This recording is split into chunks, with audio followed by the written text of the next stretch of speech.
Immerse yourself in the profound insights offered by Father Chuck Belmonte as he delves into daily reflections on various gospel passages from the Bible. Why did God place us in an imperfect world? Some people wonder, why stick around in this life if the next life is so great? In fact, why has God sent us into this world at all if His ultimate goal for us is union with Him? Why not just get us there? Why send us here, risking the possibility that things might turn out badly? It's as though God was saying, I am putting you in this very fragile ethical situation where you'll be pretty much over your heads. And although I want you to succeed, if you screw up, you're doomed. Good luck. Everything about the Christian faith tells us that is not what God is doing. So why are we in this world when we're meant for the next? Perhaps it will help to engage in a little thought experiment.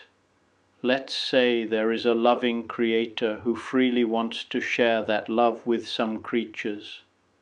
A God who created the universe to enter into a history of love with mankind. How would He do this? Love must be received and given freely. So God can't keep these creatures with Him, under His wing, so to speak, because that wouldn't allow them any real freedom, any more than children kept at home, even with very loving parents, have any real freedom to become who they are meant to become. So, God's creatures cannot remain always and only with and in Him. They must go out to develop in a place and in circumstances where they can learn to love freely. It would have to be in a place vast enough to keep their minds always expanding, preparing bit by bit for union with their transcendent source. It would need sufficient resources to support these creatures, but not be perfect in every way. If it were, people might choose God only as a source of pleasant things, as though He were simply the divine caretaker. That's not love, it's dependency. To learn to love like adults, they can't be treated like children forever. So this Creator would have to put us out and away from Him in some sense. And He can't make Himself visible at every moment, lest we simply depend on Him constantly to mend our troubles and pains, and to provide for us and others. If He did, we wouldn't grow in love. We just existed like spoiled children.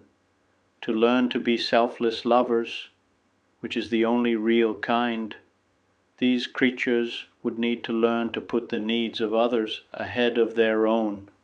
But how would they do that if they were in a world with no needs?